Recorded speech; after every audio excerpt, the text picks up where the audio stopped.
ভালোবাসার সুধা মোরে দাও রসূল। আলহামদুলিল্লাহি রাব্বিল আলামিন, আসসালাতু ওয়াসসালামু আলা সাইয়্যিদিল মুরসালিন, আম্মা বা'দ, ফাআউযু বিল্লাহি মিনাশ শাইতানির রাজীম, বিসমিল্লাহির রহমানির রহিম। আসসালাতু ওয়াসসালামু আলাইকা ইয়া রাসূলুল্লাহ ওয়া আলা আলিকা ওয়া আসহাবিকা ইয়া হাবিবাল্লাহ। আসসালাতু ওয়াসসালামু আলাইকা ইয়া নবিয়াল্লাহ ওয়া আলা আলিকা ওয়া আসহাবিকা ইয়া নূরাল্লাহ। মাদানী চ্যানেলের দর্শকবৃন্দ, আপনাদেরকে ভালোবাসা জানিয়ে আবারও শুরু করছি অনুষ্ঠান সম্প্রীতির কথা। আলহামদুলিল্লাহ আজ্জা ওয়া জাল। এই সম্প্রীতির কথার মধ্যে আমরা চেষ্টা করি ভালোবাসা মিশ্রিত এমন কিছু তথ্য ধরে আনার, যার মাধ্যমে ইনশাআল্লাহ আজ্জা ওয়া জাল আমরা আমাদের কিছু সমস্যার সমাধান ভালোবাসার মাধ্যমে করতে পারি।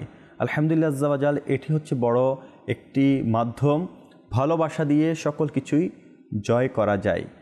আর অন্যদিকে যদি মানুষের উপরে চড়া হয়ে যায় বা অন্য কোনো আচরণ, রাগ, বিভিন্ন পথ অবলম্বন করে, তাহলে হতে পারে হিতে বিপরীত বিগড়ে যাওয়া। আলহামদুলিল্লাহ, ভালোবাসা এমন একটি নজির, এমন একটি মাধ্যম, যে মাধ্যমে দুনিয়া, আখিরাত এবং সমাজে, পরিবারে, আত্মীয়তার মধ্যে সকল কিছুতেই আপনি চাইলে ভালোবাসার মাধ্যমে একজন মানুষের অন্তর জয় করে নিতে পারবেন। আর সেই ভালোবাসা আমাদেরকে একে অপরের সাথে স্থাপন করার জন্য যে বাধা দিয়ে থাকে সে হচ্ছে শয়তান। আর শয়তানের বিরুদ্ধে যুদ্ধ আমাদের জারি থাকবে ইনশাআল্লাহ আজ্জা ওয়া জাল। মাদানী চ্যানেলের দর্শকবৃন্দ, আজও একটি ইনশাআল্লাহ আজ্জা ওয়া জাল সম্প্রীতির কথায় বিষয় নিয়ে এসেছি, যেটি আমরা নির্ধারণ করেছি মুসলমানের সম্মান। জি মাদানী চ্যানেলের দর্শকবৃন্দ, আজকে যে বিষয় নিয়ে আমরা আলোচনা করব সেটা হচ্ছে মুসলমানের সম্মান। সাথে আমার সাথে আছেন আলহামদুলিল্লাহ আমাদের নিজাম ভাই। ইনশাআল্লাহ তিনি আমাদেরকে আজকে এর বিষয়বস্তু নিয়ে ইনশাআল্লাহ আজ্জা ওয়া জাল মাদানী ফুল পেশ করবেন। আপনি কেমন আছেন নিজাম ভাই? আলহামদুলিল্লাহ আলা কুল্লি হাল। মাশাআল্লাহ। তো আমার নিজাম ভাই থেকে ইনশাআল্লাহ ভরপুর আজকে আমরা বিভিন্ন কোরআনুল কারীম, হাদিসে মুবারাকার মাধ্যমে এবং বিভিন্ন জীবনীর মাধ্যমে ইনশাআল্লাহ আজ্জা ওয়া জাল মুসলমানের সম্মান সম্পর্কে আমরা জানার চেষ্টা করব। আসুন মাদানী চ্যানেল দর্শকবৃন্দ, তার আগে একটি দরুদ শরীফের ফজিলত শ্রবণ করে নিই। কথিত আছে, এক ব্যক্তি জঙ্গলে এক বিকৃতি আকৃতির লোক দেখে জিজ্ঞাসা করলেন, তুমি কে? সে জবাব দিল, আমি তোমার মন্দ আমল। সে ব্যক্তি জিজ্ঞাসা করল, তোমার থেকে পরিত্রাণ পাওয়ার উপায় কি? সে জবাব দিল, প্রিয় নবী সাল্লাল্লাহু তাআলা আলাইহি ওয়াসাল্লামের উপর দরুদ শরীফ পাঠ করা। সুবহানাল্লাহ। মুকাশশাফাতুল কুলুবের মধ্যে এই ঘটনাটি উল্লেখিত আছে। আলহামদুলিল্লাহ, দেখুন, মন্দ আমল আমাদের সবারই আছে, কেউ বলতে পারবে না আমার আমল ভালো আছে, কিন্তু এর থেকে পরিত্রাণ পাওয়ার একটি বিষয়, সেটা হচ্ছে আমার নবী রাসূল আরবি সাল্লাল্লাহু তাআলা আলাইহি ওয়াসাল্লামের উপর দরুদ শরীফ পাঠ করা। মাদানী চ্যানেলের দর্শকবৃন্দ, দরুদ শরীফ এমন একটি নিয়ামত, এমন একটি ওজিফা, যা পাঠ করলে আপনার অনেক কিছু আলহামদুলিল্লাহ আপনি পরিত্রাণ পাবেন। আসুন, যদি দরুদ শরীফের কথা বলতে যাই, আমি আপনাদেরকে একটি জিনিস নোট করতে বলবো। আপনি আপনার জীবনকে নিয়ে একটি খাতা কলম নিয়ে নোট করবেন, আপনার কি কি প্রয়োজন দুনিয়াতে, এবং কবরে কি কি প্রয়োজন, হাসরে কি কি প্রয়োজন, জান্নাতে যাওয়ার জন্য কি কি প্রয়োজন। আমি বলবো আপনি নোট করুন, আর সাথে সাথে ইনশাআল্লাহ শুনতেও থাকুন যে আপনি অভাবে আছেন, দরুদ শরীফ পাঠ করুন, অভাবমুক্ত হয়ে যাবেন। আপনি পেরেশানিতে আছেন, দরুদ শরীফ পাঠ করুন, পেরেশানি দূর হয়ে যাবে। আপনি ঋণগ্রস্ত, দরুদ শরীফ পড়ুন, ইনশাআল্লাহ ঋণ শোধ হয়ে যাবে। আপনি অসুস্থ, দরুদ শরীফ পাঠ করুন, সুস্থ হয়ে যাবেন। আপনার কাজে বরকত নেই, দরুদ শরীফ পাঠ করুন, কাজে বরকত এসে যাবে। আপনার কাজ আটকে গিয়েছে, বৈধ কাজকে কমপ্লিট করার জন্য দরুদ শরীফ পাঠ করুন, কাজ সম্পূর্ণ হয়ে যাবে। প্রিয় নবী সাল্লাল্লাহু তাআলা আলাইহি ইসলামের দিদার পেতে চান, দরুদ শরীফ পাঠ করুন, ইনশাআল্লাহ। হুজুর করিম সাল্লাল্লাহু তাআলা ইসলামের বারগাহে দরবারে হাজিরি দিতে চান, দরুদ শরীফ পাঠ করুন, ইনশাআল্লাহ আল্লাহ তাআলা ব্যবস্থা করে দিবে। সাথে সাথে ব্যবসায় বরকত পেতে চান, দরুদ শরীফ পাঠ করুন। একে অপরের সাথে ভালোবাসা বৃদ্ধি করতে চান, আপনাকে সবাই ভালোবাসুক সেটা চান, দরুদ শরীফ পাঠ করুন, ইজ্জত বাড়িয়ে দিবে আল্লাহ তাআলা, সম্মান বাড়িয়ে দিবে, কবরে মুনকির নাকিরের সওয়াব আসান করে দিবে দরুদ শরীফ পাঠ করলে। এবং আপনার কবরে প্রিয় নবী সাল্লাল্লাহু তাআলা ইসলামকে চিনার জন্য কোনো সমস্যা হবে না, এবং দরুদ শরীফের বরকতে আপনার কবর আলোকিত হবে, নূর আলা নূর হবে, এবং কালকে আমাদের দিন হাশরের ময়দানে আরশের নিচে ছায়া পাবেন দরুদ শরীফ পাঠ করলে। এবং হুজুর করিম সাল্লাল্লাহু তাআলা আলাইহি ইসলামের সাথে থাকার সৌভাগ্য অর্জন হবে, জান্নাত লাভের অর্জন হবে, এবং জান্নাতে হুজুর করিম সাল্লাল্লাহু তাআলা ইসলামের সাথে কাঁধে কাঁধ মিলিয়ে থাকার সে সৌভাগ্য আপনার অর্জন হবে। আর কি লাগে? সবাই বলে ওজিফা দেন, ওজিফা দেন, এটাই সবচেয়ে বড় ওজিফা। আপনি পড়তে থাকুন, ইনশাআল্লাহ আপনার সমস্যা দূর হবে, কবরের সমস্যা, দুনিয়ার সমস্যা, কিয়ামতের সমস্যা, শুধু ইনশাআল্লাহ উপকার আর উপকার। আল্লাহ তাআলা আমাদেরকে গুনাহমুক্ত জীবন করার জন্য বেশি থেকে বেশি দরুদ শরীফ পাঠ করার তৌফিক নসিব করুক। সল্লু আলাল হাবিব সাল্লাল্লাহু তাআলা আলা মুহাম্মদ সাল্লাল্লাহু তাআলা আলাইহি ওয়াসাল্লাম। মাদানী চ্যানেলের দর্শকবৃন্দ, আলহামদুলিল্লাহ সম্প্রীতির কথা আজকের বিষয় নিয়ে আলোচনা করব, মুসলমানের সম্মান। তার আগে চলুন ইনশাআল্লাহ আজ্জা ওয়া জাল আমরা একটি কালামে পাক শ্রবণ করি এবং নিজের অন্তরকে আগে একটু ফ্রেশ করে নিই, ইনশাআল্লাহ মন মানসিকতা ফ্রেশ করি, এরপর ইনশাআল্লাহ আমরা বিষয়বস্তুর উপর আলোচনা করব। চলুন তাহলে দেরি না করে একটি আমরা কালামে পাক শ্রবণ করে নিই ইনশাআল্লাহ আজ্জা ওয়া জাল।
আল্লাহ দেখতে চাই হৃদয় তোমায় সুবহানাহু করে জিকির সবে আল্লাহু আল্লাহু।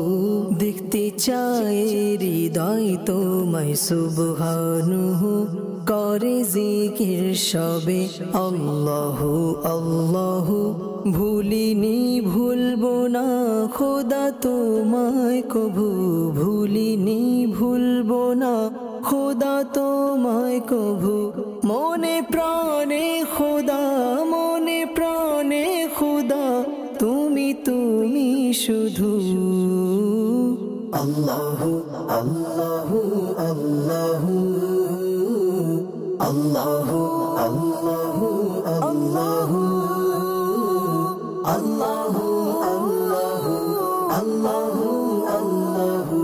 বাগানে গগনে আলোচনা তোমার, প্রভাতে নিশীতে আলোচনা তোমার। বাগানে গগনে আলোচনা তোমার, প্রভাতে নিশীতে আলোচনা তোমার। তুমি একক অদ্বিতীয় অনন্ত অসীম, তুমি একক অদ্বিতীয় অনন্ত অসীম। তব নেই অংশীদার, তব নেই অংশীদার, জাল্লা জালালুহু। আল্লাহু আল্লাহু আল্লাহু আল্লাহু আল্লাহু আল্লাহু আল্লাহু আল্লাহু আল্লাহু আল্লাহু। সারা পৃথিবী চায় তোমায় পেতে শুধু, মোরা তোমারি বান্দা হে সুবহানাহু। সারা পৃথিবী চায় তোমায় পেতে শুধু, মোরা তোমারি বান্দা হে সুবহানাহু। তুমি পুত পবিত্র অনন্ত অসীম, তুমি পুত পবিত্র অনন্ত অসীম। হে রহিম রহমান, হে রহিম রহমান, জাল্লা জালালুহু। আল্লাহু আল্লাহু আল্লাহু আল্লাহু আল্লাহু আল্লাহু আল্লাহু আল্লাহু আল্লাহু আল্লাহু আল্লাহু আল্লাহু আল্লাহু আল্লাহু আল্লাহু আল্লাহু মাশাআল্লাহ। আসলে মাদানী চ্যানেলের মাধ্যমে আমরা সবসময় আল্লাহ তাআলার জিকির, প্রিয় নবী সাল্লাল্লাহু তাআলা আলাইহি ইসলামের সানাখানি এগুলো শোনার সৌভাগ্য হয়ে যায় আমাদের। আলহামদুলিল্লাহ। মাদানী চ্যানেলের দর্শকবৃন্দ চিন্তা করেছেন আসলে আমাদের ক্ষণস্থায়ী এই দুনিয়াকে আমরা কিভাবে ব্যবহার করছি, কিভাবে এই দুনিয়াতে আমরা বিচরণ করছি, অথচ আমাদের পূর্বপুরুষরা যে গিয়েছে আর কেউ ফিরে আসেনি, তো ফিরে আসবেও না। সেজন্য মানুষের উচিত যে সবসময় সে যে স্থানে চিরস্থায়ীর জন্য যাবে সে স্থানের জন্য কিছু করে যাওয়া। এক্ষেত্রে মানুষের প্রতি মানুষের খেয়াল রাখা, যাতে করে একে অপরের প্রতি ভালোবাসার সৃষ্টি হয় এবং একে অপরে ভালোবেসে এই দুনিয়াকে একটা সুন্দর দৃশ্য দেখাতে পারি আমরা। আর পাশাপাশি আমরা এমন একটি কাজ করতে পারি যার মাধ্যমে সম্প্রীতি সৃষ্টি হবে। আর যেখানে সম্প্রীতি সৃষ্টি হয় সেখানে কোনো বিভেদ, কোনো গীবত, কোনো মিথ্যা চুগলিগুলো কিছুই থাকে না। আসলে মাদানী চ্যানেলের দর্শকবৃন্দ, সৃষ্টিগতভাবে মানুষ দুর্বল প্রকৃতির অধিকারী। তার কথা, কাজ, আচার আচরণ, মানবিক এই দুর্বলতা নানাভাবে প্রকাশ পায়। মুসলমানের দায়িত্ব তার ভাইয়ের এই দুর্বল দিকগুলো আড়াল করা, যাতে তার সম্মানহানি না ঘটে। একটা মানুষের যখন সম্মানহানি হয়ে যায় তখন তার মাথায় জিদ চড়ে বসে এবং সে চিন্তা করে আমিও তার সম্মানহানি করব, আমিও তার প্রতিশোধ নিব। এভাবে করতে করতে দেখা যায় একটি বিশৃঙ্খলা সৃষ্টি হয়ে যায়, একটি গীবত, মিথ্যা এবং একে অপরকে বহুতান দেওয়া, নানান ধরনের ঘটনা, গুনাহের সৃষ্টি হয়ে যায় একটি সম্মানহানির কারণে। আর কাউকে যদি সম্মান দেওয়া হয় তাহলে তার কারণে ভালোবাসা সৃষ্টি হয়, একে অপরের প্রতি সম্প্রীতি সৃষ্টি হয়। কেউ কারো ওপর কোনো সমালোচনা করে না, গীবত করে না, এর মাধ্যমেই পরিবর্তন চলে আসে। আসুন তাহলে মাদানী চ্যানেল দর্শকবৃন্দ, আজকের মুসলমানের সম্মান এই বিষয় নিয়ে ইনশাআল্লাহ আজ্জাওয়াজাল নিজাম ভাইয়ের কাছ থেকে বিস্তারিত আলোচনা করব। নিজাম ভাই অবগত তো আছেন আজকের বিষয়বস্তু নিয়ে, মুসলমানের সম্মান। আল্লাহ পাক কোরআনুল কারিমে এবং আরও বিভিন্ন জায়গায় কি এই মুসলমানের সম্মানের ব্যাপারে উল্লেখ করেছেন? যদি করতেন আমাদেরকে বিস্তারিত ইনশাআল্লাহ আলোচনা করে শুনিয়ে দিন। জি, আলহামদুলিল্লাহ রাব্বিল আলামিন, সলাতু ওয়াসসালামু আলা সাইয়্যিদিল মুরসালিন। যে সুন্দর একটি অনুষ্ঠান, সম্প্রীতির কথা, তো আজকে এই পর্বে আমি আসতে পেরে নিজেকে সৌভাগ্যবান মনে করছি আল্লাহ তাআলার দয়াতে। আজকের বিষয়টাও খুব সুন্দর, মুসলমানদের সম্মান। তো এই ব্যাপারে তো কোরআনে কারিমের মধ্যে অবশ্যই আয়াতে কারিমা রয়েছে। আচ্ছা, আমি একটি আয়াতে কারিমা এখানে উপস্থাপন করব। জি, 28 পারার সূরা মুনাফিকুনের 8 নম্বর আয়াতে আল্লাহ তাআলা ইরশাদ করেন, বিসমিল্লাহির রহমানির রহিম, ওয়ালিল্লাহিল ইজ্জাতু ওয়ালিরাসূলিহি ওয়ালিল মুমিনিন। তরজমা কানজুল ঈমান থেকে। আর সম্মান তো আল্লাহ তাআলা, তার রাসূল এবং মুমিনদের জন্যই। সুবহানাল্লাহ। যেটা আপনি বলেছিলেন যে মুসলমানদের সম্মানের কথা আছে কি না, তো এই আয়াতে কারিমার মধ্যে 3 জনের জন্য সম্মানের কথা বলা হয়েছে। আচ্ছা, তো এর মধ্যে নাম্বার 1-এর মধ্যে আল্লাহ তাআলার ইজ্জত সম্মানের তো বেমিসাল বেনজির, অবশ্যই তিনি আমাদের খালিক, রাজ্জাক। তো আল্লাহ তাআলার সম্মান, ইজ্জত। তারপরে আল্লাহ তাআলা ইরশাদ করেন যে রাসূল পাকের জন্য সম্মান, ইজ্জত। সুবহানাল্লাহ। কারণ যেই জায়গার মধ্যে আল্লাহ তাআলার প্রশংসা চলে, আল্লাহ তাআলার জিকির চলে, আল্লাহ তাআলা সেই জায়গার মধ্যেই রাসূল পাকের জিকিরের কথা বলেছেন। যেমন ওয়ারাফা'না লাকা যিকরাক, জি, সূরা আলাম নাসরার মধ্যে, যে আমি আপনার রাসূল পাককে আল্লাহ তাআলা বলতেছেন যে আমি আপনার জিকিরকে সমুন্নত করেছি, জি, মানে মর্যাদা দিয়েছি। তো এখানে যদি আমি একটু ব্যাখ্যা করে বলতে চাই, তাহলে আল্লাহ তাআলা যে বলেছেন লাকা যিকরাক, আচ্ছা, লাকার যে লামটা, জি, এই লামটা মিল্কিয়াতের ফায়দা দেয়, অর্থাৎ লামলিত তামলিক, মালিক বানিয়ে দেওয়া হয়েছে। অর্থাৎ আল্লাহর প্রিয় হাবিব সাল্লাল্লাহু আলাইহি সাল্লামের জিকিরকে, সম্মানকে, ইজ্জতকে আল্লাহ তাআলা শুধু বুলন্দ করেন নাই, রসুল পাক সাল্লাল্লাহু আলাইহি সাল্লামকে মালিক বানিয়ে দিয়েছেন। উনি যেই মুসলমানকে, যে সাহাবীকে, যাকে চান তাকে সম্মানিত করতে পারবেন। সুবহানাল্লাহ। তো এরকম অনেক ঘটনা রয়েছে, আমরা সেদিকে যাব না। সম্মানিত স্থান পাননি, সম্মানিত ব্যক্তিও বানিয়ে দিতে পারে। জি জি, রসুল পাকের এই যে এই লামটাই প্রমাণ করে এটা মিলকিয়াতে দিয়ে দিয়েছেন, মিলকিয়াতের মধ্যে, মালিকানার মধ্যে দিয়ে দিয়েছেন। তো এই জন্য আমরা অনেক ঘটনা এরকম রয়েছে, নিজের রোজার কাফারা নিজেই খেজুর খেয়ে আদায় করেছিলেন। সুবহানাল্লাহ। রসুল পাকের সদকায় এক সাহাবীকে নবীজি বলেছেন যে তুমি দুইজন সাক্ষীর কায়েম মোকাম, অর্থাৎ তোমাকে রসুল পাক একদিন খুশি হয়ে বলেছিলেন যে তোমাকে আমি, অন্য সাহাবীরা, অন্য মুসলমানরা দুইজন সাক্ষী দিতে হবে, তোমাকে একজন তুমি যদি কোনো কাজের সাক্ষী দাও তাহলে তোমাকে দুজনের সাক্ষীর অন্তর্ভুক্ত করা হয়েছে। আল্লাহু আকবার। তো এটা রসুল পাক সাল্লাল্লাহু আলাইহি সাল্লামের দয়া। তো ওই যে লামলিক তামলিক রসুল পাক পারেন, আল্লাহ তাআলা ক্ষমতা দিয়েছেন। তো হুজুর সাল্লাল্লাহু আলাইহি সাল্লামের ইজ্জত সম্মানের তো কোনো বেমিসাল। আল্লাহ তাআলাকে যারা ইজ্জত করবে, সম্মান করবে, ভালোবাসবে, ভয় করবে, রসুল পাককেও মহব্বত করবে, সাথে সাথে রসুল পাককেও স্মরণ করবে। তারপরে আল্লাহ রাব্বুল আলামিন বলেছেন যে ওয়ালিল মুমিনিন, ইজ্জত মুমিনদের জন্য। আচ্ছা। তো মুমিন বলতে তো মুসলমান, মুসলমান মুমিন কাছাকাছি শব্দ। যারা ঈমান এনেছেন আল্লাহ তাআলার উপর, রসুল পাকের উপর, কালিমা শরীফ পড়েছেন, তারাই মুমিন মুসলমান। আর প্রত্যেকটা মানুষই, সে যেই জাত যেই ধর্মের হোক, কিন্তু ফিতরতে ইসলামের মধ্যে কিন্তু মানুষ জন্মগ্রহণ করে, জন্মসূত্রে সবাই মুসলমান, পরবর্তীতে সে কোনো মতবাদের দিকে চলে যায়। তো আমরা এই আয়াতের মধ্যে আল্লাহ তাআলা নিজেই সম্মানিত, আল্লাহ তাআলার সম্মান কেউ দেন নাই, কারো প্রদত্ত নয়। আচ্ছা। মহান আল্লাহ আর রসুল পাক সাল্লাল্লাহু আলাইহি সাল্লাম আল্লাহর দয়াতে সম্মানিত। সুবহানাল্লাহ। আর মুমিন মুসলমান যারা, তারা আমার রসুল সাল্লাল্লাহু আলাইহি সাল্লামের সদকায় নবীজির গোলামেরা সম্মানিত। সুবহানাল্লাহ। তো তাফসিরে সিরাতুল জিনানের মধ্যে এই আয়াতের মধ্যে 4টা কথা বলা হয়েছে মুমিনের সম্মানের ব্যাপারে। নাম্বার 1, প্রত্যেক মুমিন সম্মানিত।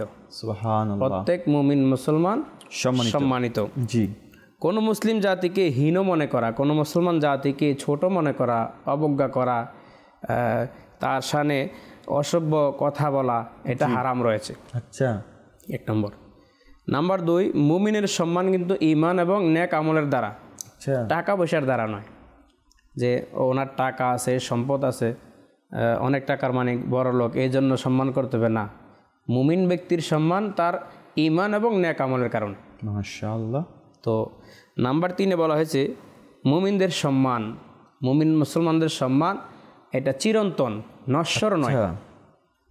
কিছু কিছু সম্মান বা কিছু কিছু জিনিস আছে যতদিন তার বেঁচে থাকে ততদিন, যতদিন তার এই পদ থাকে, চেয়ারটা থাকে, ততদিন সম্মান, পরে মানুষ লাঞ্ছিত করে, যতদিন থাকে ততদিন সম্মান। জি, এরকম। কিন্তু মুমিন মুসলমানকে আল্লাহ তাআলা এত দয়া করেছেন আমার নবীর সদকায় যে মুমিন মুসলমানের সম্মানটা চিরন্তন, এটা নশ্বর নয়। এই জন্যই মুমিন মুসলমানের দেহকে এবং কবরকেও মানুষ সম্মান করে। সুবহানাল্লাহ। কেননা মুমিন মুসলমান যখন মারা যায়, আমাদের ধর্মীয় যে বিধান, তাকে আস্তে আস্তে গোসল দাও, সে যেন ব্যথা না পায়। আস্তে আস্তে কাপড় সম্মানের সাথে নিয়ে যায়, মাটির ঘরের মধ্যে রাখো, তার দেহ যাতে কি কষ্ট না পায়। তো দেহ সম্মানিত, মুমিনের কথা বলা হয়েছে। তো নাম্বার 4, যেটা সিরাতুল জিনানের মধ্যে যে 4টা কথা আসছে এই আয়াতের মধ্যে মুসলমান মুমিনদের সম্মানের ব্যাপারে। নাম্বার 4 হচ্ছে কোনো মুমিন মুসলমানকে যে ব্যক্তি তুচ্ছ মনে করবে, ছোট মনে করবে, প্রকৃতপক্ষে আল্লাহ তাআলার নিকট সেই তুচ্ছ। মানে যে কোনো মুমিন মুসলমানকে তুচ্ছ মনে করবে, ছোট মনে করবে, আল্লাহর নিকট কিন্তু সেই তুচ্ছ। আচ্ছা। এজন্য গরিব হোক, অসহায় হোক, যদি সে মুসলমান হয়, সে সম্মানিত। আমাদেরকে তাদেরকে অবশ্যই সম্মান, তাজিম, ইজ্জত করতে হবে। আমি যদি মানুষকে সম্মান করি, মুসলমানকে সম্মান করি, আল্লাহ তাআলা আমাকে অন্য মুসলমানের মাধ্যমে সম্মানিত করবেন। মাশাআল্লাহ। মাদানী চ্যানেল দর্শকবৃন্দ, কত সুন্দর আলোচনা হচ্ছে। মুসলমান তো আসলে আল্লাহ তাআলা কোনো জাত হিসাবে বিভেদ করে দেয়নি, কোনো জাত এমন হবে, সে জাত নাপিত হবে, এই জাত মুচি হবে, এমন কোনো জাত বিভেদ আমাদেরকে করে দেয়নি। জি হ্যাঁ, মুসলমানদেরকে একে অপরের পরস্পর ভাই করে দেওয়া হয়েছে। হ্যাঁ, মুসলমান পরস্পর একে অপরের ভাই, আর ভাইয়ের সাথে ভাইয়ের সম্পর্ক আপনি তো ভালো করে জানেন, অতুলনীয়। এক ভাই অপর ভাইয়ের সাথে কেমন সম্পর্ক রাখা উচিত। যদিও বা আজকে আমরা সম্পদের মোহে পড়ে, আমরা ব্যবসার মোহে পড়ে এক অপরের সাথে হয়তো দুনিয়াবি লোভ লালসার কারণে আমরা শত্রুতা পোষণ করছি, বা দুনিয়ার লোভ লালসার কারণে আজকে আমরা এক অপরের সাথে ভালো আচরণ করছি না, সম্মান প্রদর্শন করছি না। যদি আমরা কবরের ফিকির করি, কবরের চিন্তাধারা করি, পরকালের চিন্তাধারা করি, তাহলে এই দুনিয়া থেকে আমরা কিছুই নিয়ে যেতে পারবো না। আমরা যা নিয়ে যেতে পারবো সেটা হচ্ছে আমাদের নেক আমল। আজ আমাদের কাছ থেকে নেক আমল এমন বিলীন হয়ে যাচ্ছে, যে কারণে আমরা আজকে কি করব না সেটা দুনিয়ার অবস্থা বুঝে বিবেচনা করি। অথচ আল্লাহ তাআলা কুরআনুল কারীমের সূরা আনামের 160 নম্বর আয়াতে ইরশাদ করেন, কানজুল ইমান থেকে অনুবাদ, যে একটি সৎকর্ম করবে তার জন্য তদানুরূপ 10 গুণ রয়েছে। তা আমরা যদি একটা সৎকর্ম করি, আল্লাহ তাআলা এর কি বিনিময়ে আমাদেরকে 10 গুণ দিচ্ছে। হ্যাঁ, নঈমুদ্দিন মুরাদাবাদী রহমতুল্লাহ আলাইহি এই আয়াতে কারিমার যে সারমর্ম টিকা লিখেছেন, যে এর 10 গুণ হতে পারে, আরও বেশি হতে পারে, 700 গুণ হতে পারে। মতান্তরে যদি বান্দার ইখলাস যদি ভালো হয় তাহলে আরও বেশি হতে পারে, যেটা সীমাহীন, কোনো সীমা নির্ধারণ করা যাবে না। সেজন্য মাদানী চ্যানেলের দর্শকবৃন্দ, এটা একটা সৎকর্ম, মানুষকে ভালোবাসা। আগে নিজের পরিবারকে ভালোবাসুন, নিজের আত্মীয় স্বজনকে ভালোবাসুন, প্রতিবেশীকে ভালোবাসুন, সম্মান করুন। সম্মান দিলেই সম্মান পাওয়া যায়। অনেক সময় সম্মান নেওয়ার চেষ্টা করা হয়, কিন্তু সম্মান দেওয়ার জন্য চেষ্টা করা হয় না। জি, সালাম প্রদান করুন। সালাম দিলে কি হয়, একে অপরের প্রতি ভালোবাসা সৃষ্টি হয়। মুসলমানের সাথে কথা বলার, একে অপরকে আপনি বলবেন আসসালামু আলাইকুম রহমতুল্লাহি ওয়া বারাকাতুহু, আপনার উপর আল্লাহ তাআলার শান্তি বর্ষিত হোক। তো সেও আপনাকে সালাম দিবে, ওয়ালাইকুম আসসালাম রহমতুল্লাহি ওয়া বারাকাতুহু, আপনারও পুরো শান্তি বর্ষিত হোক। তাহলে এভাবে ভালোবাসার সৃষ্টি হবে এবং একে অপরের সাথে সুন্দর সম্প্রীতি বজায় রাখা যাবে। যে আমাদেরকে অনেকে হয়তো কল করেছেন, যদি কিছু কল থাকে আমাদেরকে শুনিয়ে দিন ইনশাআল্লাহ আজ্জা ওয়া জাল। দর্শকদের কল নিয়ে আমরা ইনশাআল্লাহ আজ্জা ওয়া জাল। আমার নাম মোহাম্মদ নুরুল আমিন, চাঁদপুর ডিস্ট্রিক্ট পরিগঞ্জ থানা। আমার মায়ের মাদানী চ্যানেল পছন্দ করে, মাদানী চ্যানেল দেখে। মাশাআল্লাহ। জি, পরবর্তী কল। টঙ্গীর থেকে বলছি আবুল কালাম। আপনাদের চ্যানেল আমি দেখি প্রায়, যখনই সময় পাই তখনই দেখি। আমার নাতি একটা, ও মাশাআল্লাহ হাফেজি পড়ে, হেফজখানায় আছে, ওনার জন্য একটু দোয়া করবেন। আল্লাহ তাআলা আপনার নাতিকে প্রকৃত কুরআনুল কারীমের আশিক এবং হিফজ করে তা মুসলমানদেরকে উপকার দেওয়ার তৌফিক নসিব করুক, নিজেও উপকার পাওয়ার তৌফিক নসিব করুক। হ্যাঁ, তোমাদের মধ্যে সেই উত্তম যে কোরআন শিখে অপরকে শিক্ষা দেয়। তো মুসলমানের মধ্যেও সে উত্তম যে কোরআন শিখে শিক্ষা দেয়। তো আমাদের উচিত নিজেও শিক্ষা, অপরকে শিক্ষা দেওয়া। আসলে আমাদের সন্তানের ব্যাপারে আমরা গুরুত্ব দিই, সন্তানকে কুরআনুল কারীম শিক্ষার ব্যাপারে গুরুত্ব দিই, কিন্তু আমরা নিজেরাই কুরআনুল কারীম, যারা বৃদ্ধ হয়ে গিয়েছি, বয়স হয়েছে, অনেককে প্রশ্ন করলে বলে যে ভাই আমার কোরআন পড়া শুদ্ধভাবে আসে না। তো মাদানী চ্যানেলের দর্শকবৃন্দ, আমি আপনাদেরকে দাওয়াত করব, যাদেরই কোরআন পড়া শুদ্ধ আসে না, আমার আল্লাহ তাআলার প্রিয় কালাম কিভাবে আমি না পড়ে থাকতে পারি, কিভাবে আমি না ধরে থাকতে পারি। তা আসুন না ইনশাআল্লাহ, আমরা দাওয়াত ইসলামীর একটি ডিপার্টমেন্টও আছে ইনশাআল্লাহ, ওইখানে আমরা চাইলেই কোরআন কোর্স শিখতে পারবো। এবং আমাদের দাওয়াত ইসলামী বিভিন্ন জায়গায় জিম্মাদাররা মসজিদে ইনশাআল্লাহ 40 মিনিটে 41 মিনিটের প্রাপ্তবয়স্কদের কুরআনুল কারীম শিখার ব্যাপারে আলহামদুলিল্লাহ প্রচেষ্টা চালিয়ে যাচ্ছে। আমি আপনাকে অনুরোধ করব, সবাইকে অনুরোধ করব, যারা এখনও কুরআনুল কারীম শুদ্ধভাবে তেলাওয়াত করা বা পড়া হয়নি বা হচ্ছে না, আমি তাদেরকে বলবো আসুন শিখে নিই। এবং কুরআনুল কারীম তো নামাজের মধ্যে এটি ফরজ পড়া। তো নামাজের মধ্যে এই কুরআনুল কারীম যদি আমি বিশুদ্ধভাবে তেলাওয়াত করতে না পারি, আমার নামাজই তো হবে না। নামাজ নিশ্চয়ই অশ্লীল ও ঘৃণিত কাজ থেকে দূরে রাখে, এই আয়াতে কারিমা আল্লাহ তাআলা নাজিল করেছেন।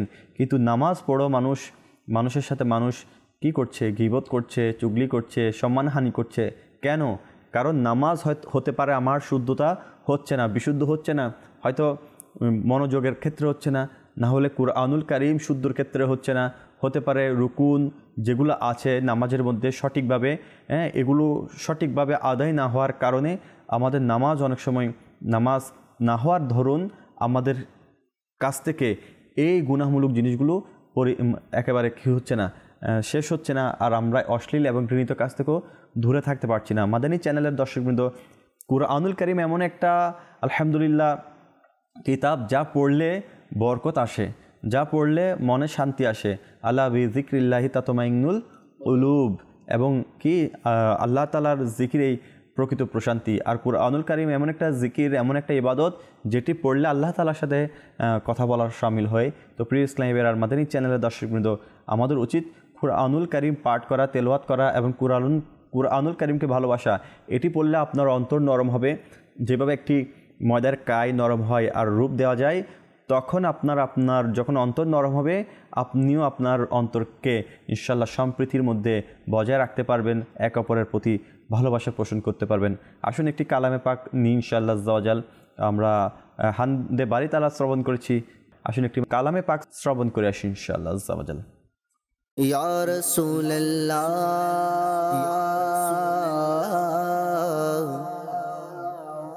ইয়া রাসূলুল্লাহ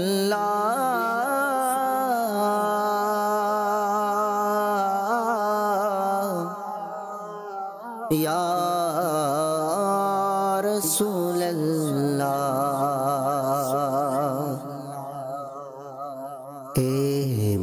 এমন উদাস আমার যেতে প্রিয় নবীর শহর, এমন উদাস আমার যেতে প্রিয় নবীর শহর, কোন দিন ফুরায় জানি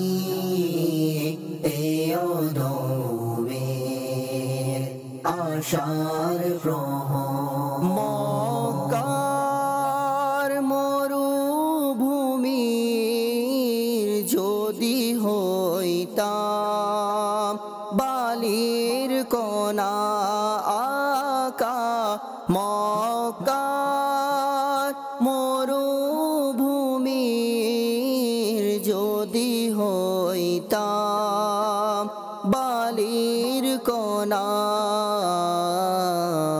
চলতেন মরু রবি কবুত সে বালির উপর, চলতেন মরু রবি কবুত সে বালির উপর,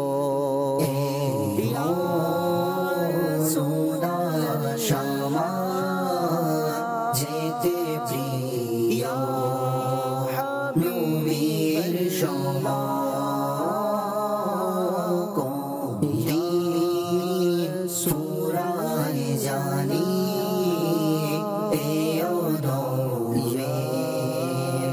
আশার প্রহর, ভাগ্যের তারা যদি কবু চমকে উঠে আমার আকা, ভাগ্যের তারা যদি কবু চমকে উঠে আমার, শুনবে দেশের লোকে মদিনায় মোর যাওয়ার খবর আকা, শুনবে দেশের লোকে মদিনায় মোর যাওয়ার খবর,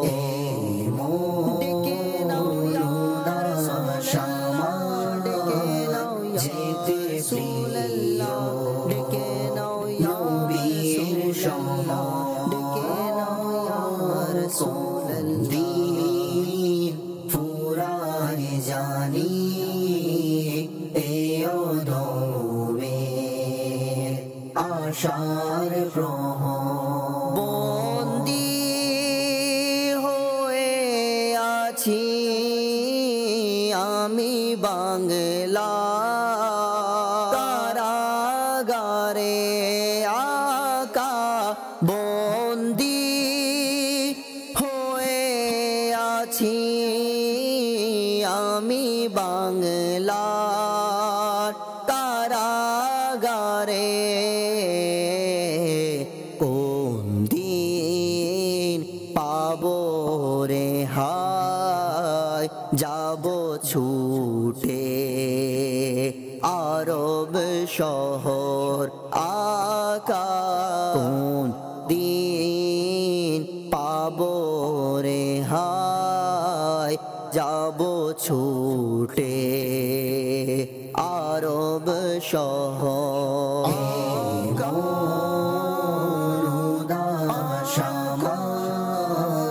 যেতে প্রিয় নবীর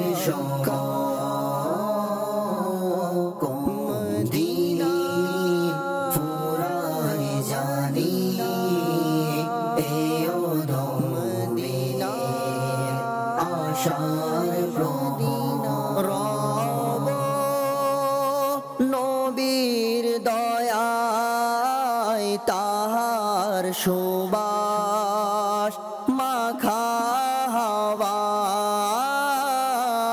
রব নবীর দয়ায় তাহার সুবাস মাখা হাওয়ায় জীবন শেষে যেন মদিনায় হয় আমার কবর আকা জীবন শেষে যেন মদিনায় হয় আমার কবর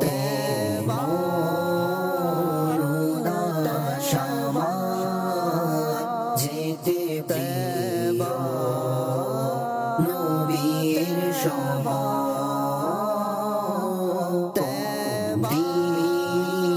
ফুরাই জানি এও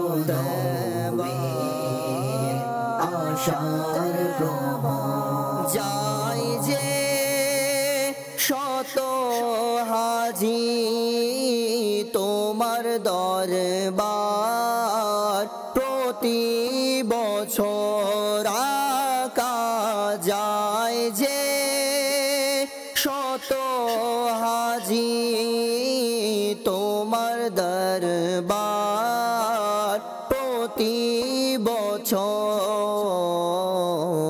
মন চায় আমরাও যাই পেতে তোমার কৃপার নজর আকা মন চায় আমরাও যাই পেতে তোমার কৃপার নজর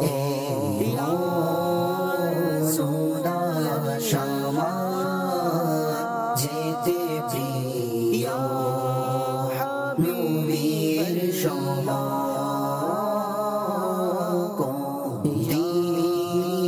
ফুরাই জানি এও আশার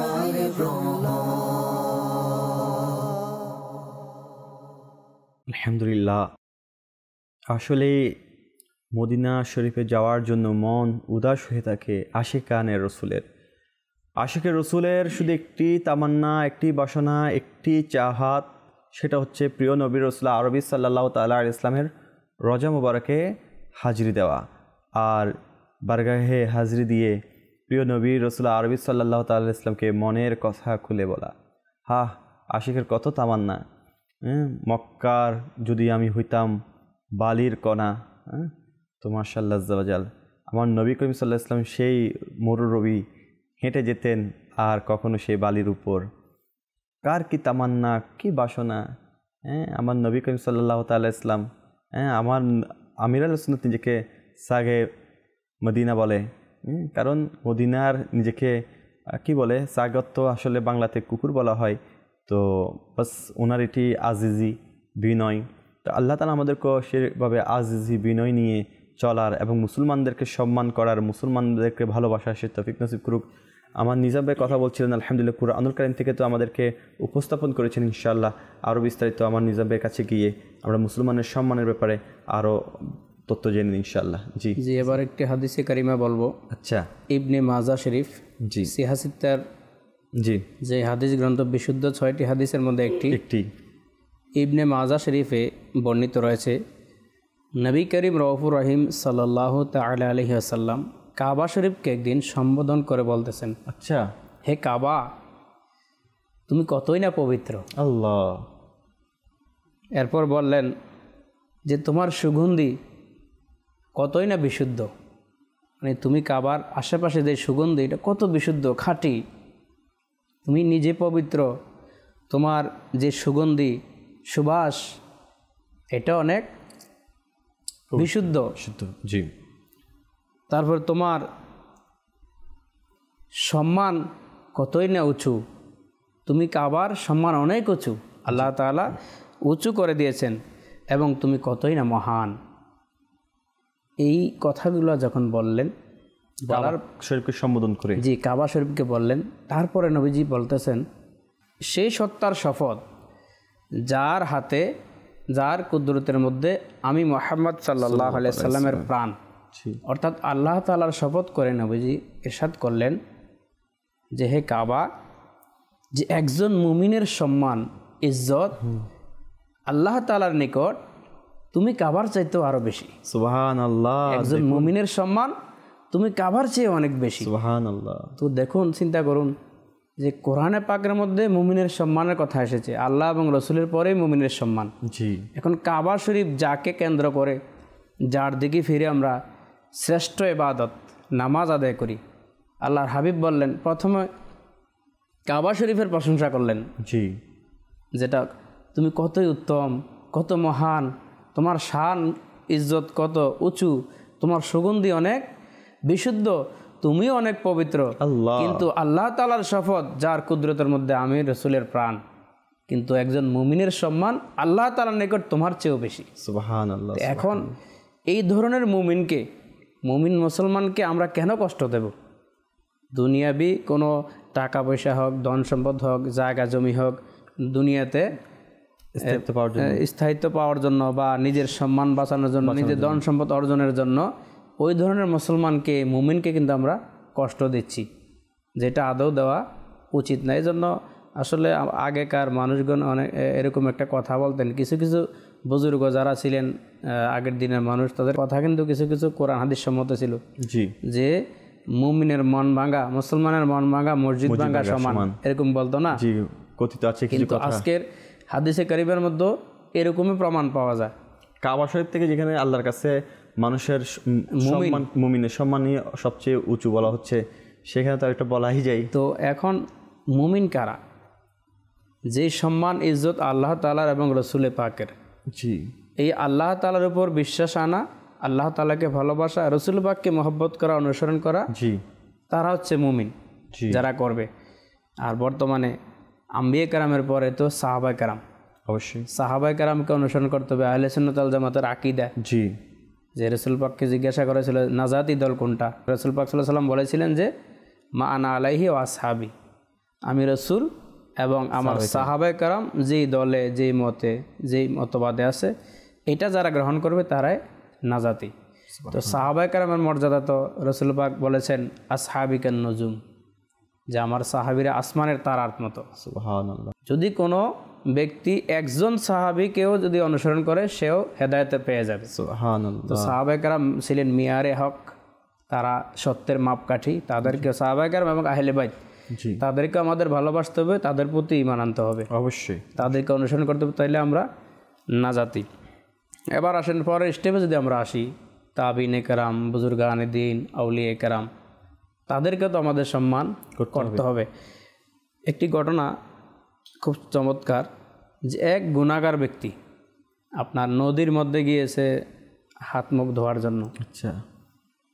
তো অপর পাশে লাখো হাম্বলি মাযহাবের ইমাম, লাখো লাখো হাম্বলি তরিকার যারা মানুষ অনুসারী তাদের ইমাম আহমদ বিন হাম্বল রহমতুল্লাহ আলাই উনি গেলেন অজু করতেন ওই নদীর পাশেই, অপর পাশে। তো যখন উনি দেখলেন যে ওই গুনাহগার ব্যক্তিজন দেখলেন যে এত বড় আল্লাহর ওয়ালি বুজুর্গ, যে সে যখন হাত মুখ ধুচ্ছিল তার ধোয়া পানিগুলি হজরতের দিকে যাচ্ছে, আল্লাহর ওয়ালি দিকে যাচ্ছে। তার মন এটা সায় দিল না যে এত বড় আল্লাহর ওয়ালি এখানে অজু করতেছে, আমার পানি সেখানে যাচ্ছে, এটা তার মনে সায় দেয় নাই। সে কী করলো, উল্টো দিকে চলে গেল, যেখানে ইমাম আহমদ বিন হাম্বল রহমতুল্লাহ আলাই মাযহাবের হাম্বলি মাযহাবের যিনি ইমাম পেশোয়া, ওনার অজুর পানি যেদিকে যাচ্ছে উনি এবার সেদিকে গেলেন। আচ্ছা। ওই গুনাহগার ব্যক্তি সেখানে হাত মুখ ধুচ্ছেন। তো কিতাবের মধ্যে লেখে এই যে তিনি আল্লাহর ওয়ালিকে মাযহাবের ইমামকে সম্মান করলেন, ইজ্জত করলেন, তাজিম আদব করলেন, পরবর্তীতে সে যখন ইন্তেকাল করলো কেউ তাকে জিজ্ঞাসা করলো মা ফাআল আল্লাহু বিকা, আল্লাহ তাআলা তোমার সাথে কি আচরণ করেছে? জি। তখন তিনি জবাব দিলেন যে আলহামদুলিল্লাহ আজ্জা ওয়াজাল, ইমাম আহমদ বিন হাম্বল রহমতুল্লাহ আলাইকে ওই যে আমি সম্মান করেছিলাম অজুর সময়, এই সম্মানের বরকতে ওনার ওসিলে আল্লাহ পাক আমাকে ক্ষমা করে দিয়েছে। সুবহানাল্লাহ। তো উনিও তো একজন মুমিন, যে ব্যক্তি, যে ইমাম আহমদ বিন হাম্বল সাধারণ মুসলমানের চেয়ে, সাধারণ আমরা যারা আছি আমাদের চেয়ে আলেমের মর্যাদা 700 গুণ বেশি। জি অবশ্যই। হাদিস শরীফের মধ্যে আসে, কিতাবের মধ্যে, সাধারণ মানুষ থেকে আলিমদের মর্যাদা 700 গুণ বেশি। তো আলিমদের চেয়ে আল্লাহর ওয়ালি যারা, বুজুর্গ যারা, তাদের মর্যাদা আরো বেশি। আল্লাহু আকবার। তো ওই ধরনের মুমিনকে সম্মান ইজ্জত করার কারণে আল্লাহ পাক তাকে ক্ষমা করে দিয়েছেন। সুবহানাল্লাহ। তো এভাবে শুধু তাই নয়, আমরা তো মানুষ, আমরা মানুষ হয়ে মানুষকে, মুসলমান হয়ে মুসলমানকে সম্মান করতে জানি না, কিন্তু জীব জন্তু পর্যন্ত মুসলমানদেরকে, আল্লাহর ওলিদেরকে সম্মান করেছে। যেমন একটা ঘটনা এরকম মনে পড়ে গেল যে হযরত বিশর হাফি রহমতুল্লাহ আলাই, উনি অনেক বড় বুজুর্গ ছিলেন। তো হাফি মানে খালি পাওয়ালা, উনি কখনো জুতা পরিধান করতেন না। তো উনি যে এলাকার মধ্যে বসবাস করতেন সে এলাকার রাস্তাঘাটের মধ্যে কখনো কোনো জীব জানোয়ার মল ত্যাগ করতো না। আল্লাহু আকবার। রাস্তাকে খারাপ করে দিত না। হাঁটার রাস্তা যে রাস্তার মধ্যে উনি হাঁটতেন এগুলো সবসময় পরিষ্কার থাকতো। একদিন দেখা গেল যে ওই রাস্তার মধ্যে মলত্যাগ করছে যে জীবজন্তুরা। তখন ওই এলাকার মানুষ তারা বুঝে গেল হযরত বিশর হাফি রহমতুল্লাহ হয়তো কিছু হয়েছে। খবর নিয়ে দেখলেন যে বিশর হাফি রহমতুল্লাহ আল্লাহ তাআলার দিদারে অর্থাৎ ইন্তেকাল করলেন, চলে গেলেন। তো এটা থেকে আমার বোঝানোর উদ্দেশ্য হচ্ছে জীব জানোয়ার যে জায়গার মধ্যে আল্লাহর ওলিকে সম্মান করেছেন, তাজিম করে, তার হাঁটা চলার রাস্তার মধ্যে মলত্যাগ করে নাই, তো আল্লাহর ওলিকে যদি জীব জানোয়ার সম্মান করে তাদের তো জান্নাত জাহান্নাম নাই না, আমাদের তো সেটা রয়েছে। তো আমাদের এখান থেকে শিক্ষা অর্জন করতে হবে যে আল্লাহর ওলি যারা নেককার বান্দা রয়েছেন তাদেরকে জীবজন্তুরা সম্মান করে, আমরা কেন করব না? আর আল্লাহর ওলিকে সম্মান তাজিম ইজ্জত করলে যে বলা হয়েছে যে আপনার মানুষের তকদির পাল্টে যায়। আচ্ছা, আল্লাহর ওলিদের সোহবতে তাদের সম্মানে ইজ্জতের কারণে আল্লাহ তাআলা তকদির পরিবর্তন করে দেন। যেমন হযরত সিররি সাকাতি রহমতুল্লাহ আলাইহি, তো উনি একবার রাস্তা দিয়ে কোথাও যাচ্ছেন সফরে, রাস্তার মধ্যে দেখলেন যে একজন মদখোর ব্যক্তি মদ খেয়ে মাতাল হয়ে রাস্তার মধ্যে পড়ে আছে, তার মুখ দিয়ে আল্লাহ তাআলার নাম নিচ্ছে, মানে আল্লাহ তাআলার জিকির বলবো না, আল্লাহ তাআলার নাম নিচ্ছে, সে হুঁশে নাই, তার সেন্সলেস হয়ে গেছে, তো তার মস্তিষ্ক ঠিক নেই। তো সেই হিসেবে আল্লাহ তাআলার নাম নিচ্ছে। সিররি সাকাতি রহমতুল্লাহ আলাইহি দেখলেন, দেখার পরে ওনার অন্তরে কষ্ট লাগলো যে মহান আল্লাহ তাআলা, আমার আল্লাহ তাআলা রব তাআলা পবিত্র, আল্লাহ তাআলার নামও তো পবিত্র, তো এই বেকুব কি জানে যে কার নাম তার নাপাক মুখে নিচ্ছে? আল্লাহ। এটা তিনি ভাবতে ভাবতে চিন্তা করলেন। তখন তিনি একটা কাজ করলেন যে পানি দিয়ে ওই মদখোর ব্যক্তির মুখকে পরিষ্কার করে দিলেন। আল্লাহ তাআলার নামের ইজ্জতে, আল্লাহ যে তার জবান থেকে যেহেতু আল্লাহ পাকের নাম বের হচ্ছে, নাপাক মুখে কেন বের হবে, উনি পরিষ্কার করে দিলেন। এবার যখন সে তার হুঁশ ফিরে আসলো, তখন এলাকাবাসীরা মানুষ জড়ো হয়ে গেল, ওনাকে বলতেছে, এই তুমি কি জানো আজকে তোমাকে মদ মাখা অবস্থায়, মাতাল অবস্থায় কে তোমাকে দেখছে? কে? জামানার ওলি হযরত শ্রী সাকাতি রহমতুল্লাহ আলাইহি। আল্লাহ, চোর হোক, ডাকাত হোক, ভালো হোক, খারাপ হোক, একজন জামানার অলিকে কিন্তু সবাই চিনি। যে জামানায় যিনি বড় আলিম, বড় হুজুর, তাদেরকে কিন্তু সবাই চিনি। জি। তো উনি চিন্তা করলেন, নিজেকে নিজে আবার ধিক্কার দিতে লাগলেন, হে নির্লজ্জ বেহায়া, তোকে জামানার আল্লাহর ওলি, আল্লাহর নেক বান্দা তোকে মদখোর অবস্থা দেখেছে, তোর কি অবস্থা হবে আচ্ছা ময়দানে মাহশারে। সে এইরকম চিন্তা করতে করতে আল্লাহ তাআলার দয়ায় কোনো একদিন যখন হযরত শ্রী সাকাতি রহমতুল্লাহ আলাইহি মসজিদে গেলেন তাহাজ্জুদের ওয়াক্তে নামাজ আদায় করবেন, তো উনি আশ্চর্য হয়ে গেলেন, অবাক হয়ে গেলেন, যেই মদখোর, যেই নেশা অবস্থা যিনি রাস্তার মধ্যে পড়ে থাকতো, সেই ব্যক্তি নাকি শ্রী সাকাতি রহমতুল্লাহ আলাইহি আল্লাহর ওলির আগে গিয়ে মসজিদে হাজির। সুবহানাল্লাহ। উনি এটা থেকে আশ্চর্য হয়ে গেলেন, এটা কীভাবে হইতে পারে, এটা কীভাবে সম্ভব? তখন গায়েব থেকে আওয়াজ আসলো, অর্থাৎ ইলহাম আসলো, আল্লাহর ওলিদের কাছে তো ইলহাম আসে যে, হে শ্রী, আমি আল্লাহ তাআলার নামকে মহব্বত করে আমাকে ভালোবেসে তার মুখ পরিষ্কার করে দিয়েছো, ধুয়ে দিয়েছো, আর তুমি বন্ধুর খাতিরে তার অন্তর ধুয়ে দিয়েছি, সুবহানাল্লাহ। অর্থাৎ তাকে আমি পবিত্র করে দিয়েছি, তাকে আমি ক্ষমা করে দিয়েছি। এই জন্য বলা হয়েছে, নেগাহে ওয়ালি মে ও তাসির ও দেখি, বদলতে হাজারো কি তাকদীর দেখি। আল্লাহ তাআলার ওলিদের কৃপা দৃষ্টিতে হাজারো মানুষের তকদির পরিবর্তন হয়ে যায়। এই জন্য আল্লাহ তাআলার ওলি যারা রয়েছেন বন্ধু, তাদেরকে আমাদের সম্মান করতে হবে। অনেক কিছু শ্রেণীর মানুষ আছে আল্লাহর ওলিদের কাছে যাইতেও চায় না, তাদেরকে মানতেও চায় না, অন্যদেরকেও বারণ করে। এটা থেকে আমাদেরকে বাঁচতে হবে। আসলে আপনি যে সম্মানের কথা বললেন না, মুসলমানকে অসম্মান করার কারণে ধ্বংস হয়ে গিয়েছে এমন একটি ওয়াকিয়া মনে পড়লো, ঘটনা মনে পড়লো, যে এক মজ্জুব অলি তিনি হেঁটে যাচ্ছিলেন, তো একজন কেউ তাকে শ্রদ্ধা ভক্তি করে খাবার খাইয়েছেন, পানি পান করিয়েছেন এবং তার কাছ থেকে দোয়া চেয়েছেন এবং বরকত লাভের জন্য একটা নুস্খা চেয়েছেন। হ্যাঁ, বলে যে আমাকে বরকত লাভের জন্য একটা নুস্খা দেন। তো তিনি ওই যে বললেন ইলহাম আসে, তো আল্লাহর ওলিরা অনেক কিছু জেনে যায়। তো উনি কি করলেন, বলল যে তুমি এক কাজ করো, পুরো এলাকার যতগুলো কালো কাপড় আছে সব তুমি কিনে ফেলো। আচ্ছা, সে সব কালো কাপড় কিনে ফেললো, কিনে নিজের কাছে স্টক করে রাখলো। ঠিক এক সপ্তাহ পর সেই রাজ্যের বাচ্চা মারা গিয়েছে। বাচ্চা মারা যাওয়ার পরে এখন ওইখানে শোক পালন করার জন্য কালো কাপড় পরতে হয় সবাইকে। এখন কোথাও কালো কাপড় পাচ্ছে না, তো তার কাছে সবাই কালো কাপড় কিনতে আসলো, কিনলো এবং এসে একদিনের মধ্যেই অনেক কি হয়ে গেল, ধনী ব্যক্তি হয়ে গেল, অনেক লভ্যাংশ পেয়ে সে ধনী হয়ে গেল। ঠিক কিছুদিন পর সে যখন ধনী হয়ে গিয়েছে, ধনী হওয়ার পর সেই মজ্জুব অলিকে আবার দেখলো, সে আল্লাহর ওলি বান্দাকে আবার দেখলো যাচ্ছিল। সেদিন তো সম্মান করেছিল, সম্মান করে তাকে আহ্বান করেছে, খাবার খাইয়েছে এবং পানি পান করিয়েছিল। আর আজকে যখন দেখা হলো, তখন সে সম্মানের বদলে সে ডাইরেক্ট বললো, এ পাগল, কোথায় যাচ্ছ, আমাকে আরেকটা নুস্খা দিয়ে যাও যাতে আমি কি হতে পারি, আমার আরও পরিবর্তন আসুক, আমি আরও ধনী হতে পারি। এখন যখন অসম্মানের কথা বলল, তো তিনি কিছু মনে করলেন না, তিনি একটা কথা বললেন যে তুমি পুরো রাজ্যের তরমুজ কিনে ফেলো। তো তরমুজ কিনতে বলা হয়েছে, আর সে কী করলো, না এর কথা তো যুক্তি আছে, আমাকে একবার নুস্খা দিয়েছে, আমি কি হয়ে গিয়েছি, আমির হয়ে গিয়েছি, ধনী হয়ে গিয়েছি। এরপর সে কী করলো, সে পুরো রাজ্যের তরমুজ কিনে নিল।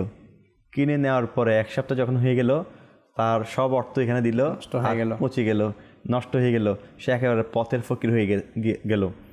তো পরবর্তী তাকে যখন দেখলো যে আপনি আমাকে প্রথমবার দিলেন একটা নুস্খা, আমি ধনী হয়ে গিয়েছি, পরের বার আমাকে যে নুস্খাটা দিলেন, যে পরামর্শটা দিলেন, সেটা দিতে আমি একেবারে ফকির হয়ে গিয়েছি।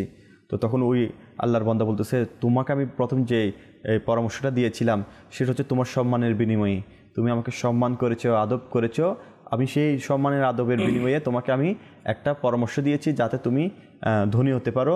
যখন তুমি আমাকে পরে অসম্মান করেছো, আদবের বরখেলাপ করেছো, তো তোমাকে আমি এমনভাবে শিক্ষা দিয়েছি যে শিক্ষার কারণে তুমি সারা জীবন যেন তা মনে রাখো। আসলে কিতাবে এরকম লেখা রয়েছে যে যা কিছু পেয়েছে, যে যত সম্মানিত হয়েছে, সম্মান অর্জন করেছে পৃথিবীতে, সে আদব এবং সম্মানের কারণে পেয়েছে। এটাই তো বা যে যা কিছু হারিয়েছে বেআদবের কারণে, অসম্মানের কারণে হারিয়েছে। জি মাদানী চ্যানেল দর্শকবৃন্দ, বা আদব বা নসিব, বে আদব বে নসিব।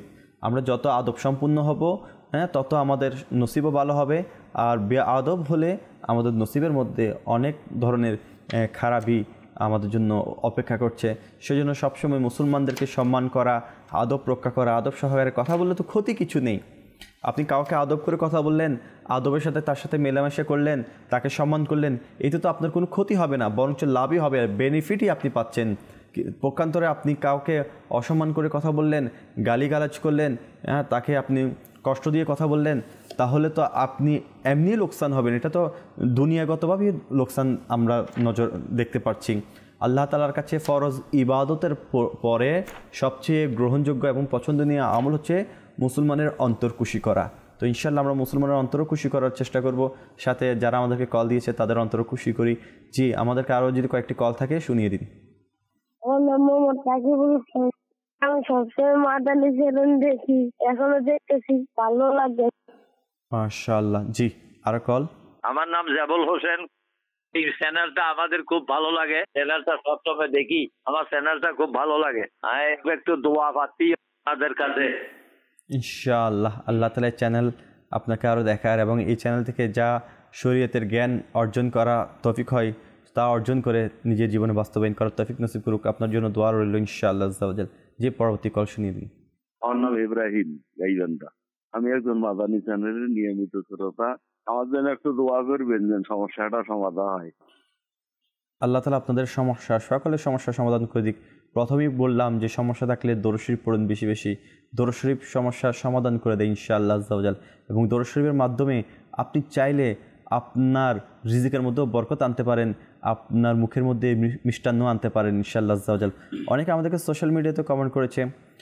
রহিম ভাই লিখেছেন মাশাআল্লাহ খুব সুন্দর অনুষ্ঠান, সুবহানাল্লাহ। মক্কা মদিনা লিখেছেন মাশাআল্লাহ অনেক সুন্দর অনুষ্ঠান, হুজুর আমি অসুস্থ, দোয়া করবেন আল্লাহ তাআলা আপনাকে শিফায়ে কামেলা আজরা দান করুক এবং তাড়াতাড়ি সুস্থ হয়ে ইবাদত করার তৌফিক নসিব করুক। এবং যারা অসুস্থ তারা কিন্তু তাদের দোয়া কিন্তু তাড়াতাড়ি কবুল হয়। আমাদের জন্য দোয়া করবেন ইনশাআল্লাহ। সবুজ ভাই লিখেছেন মাশাআল্লাহ দাওয়াতে ইসলামী স্থায়ী প্রত্যেকটা প্রোগ্রাম অনেক ভালো। আচ্ছা, দাওয়াত ইসলামী প্রত্যেকটা প্রোগ্রাম অনেক ভালো, মাশাআল্লাহ। অবশ্যই ভালো, আল্লাহ তার রসুলের কথা শুনতে কার না ভালো লাগে। প্রোগ্রাম তো আল্লাহ তার রসুলকেই নিয়ে বলা হয়, যে ইসলামের কথাকে নিয়ে বলা হয়। তাসলিম উদ্দিন লিখেছেন মাশাআল্লাহ মাদানী চ্যানেল মুসলমানদের জন্য অনেক বড় নিয়ামত। মাদানী চ্যানেল যত দেখি ততই ভালো লাগে। আরও ইনশাআল্লাহ অনেক ইসলামী ভাই আমাদেরকে সুবহানাল্লাহ মাশাআল্লাহ মদিনা মদিনা লিখেছেন, মাশাআল্লাহ জাজাল আমাদের উৎসাহ প্রদান করেছেন। শাহ আলম ভাই লিখেছেন আসসালামু আলাইকুম। ওয়ালাইকুম আসসালাম।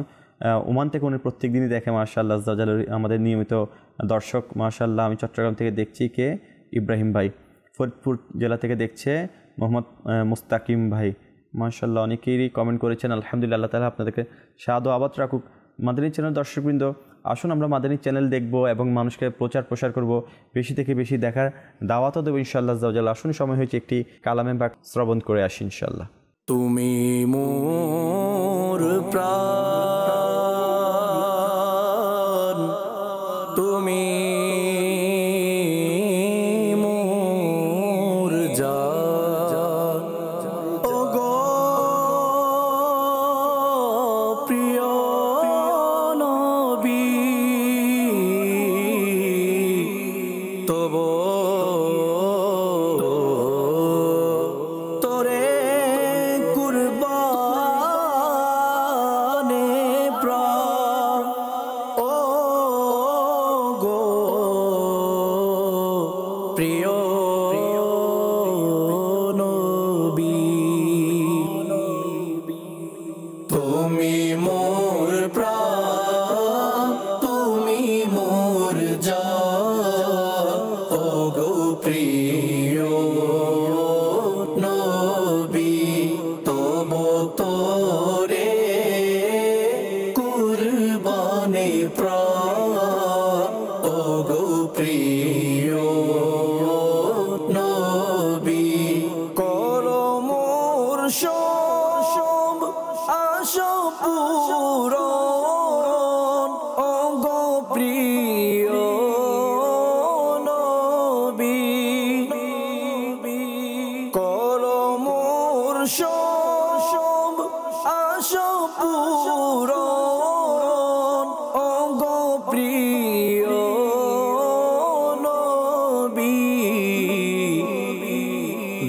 দারিদ্রতা থেকে করো ত্রাণ ওগো প্রিয় নবী তুমি মোর প্রাণ তুমি মোর জান ওগো প্রিয় নবী তবু তোরে কুরবানে প্রাণ ওগো প্রিয় নবী দিয়েছো নবী তুমি গরিব দুঃখীর ডাকে সারা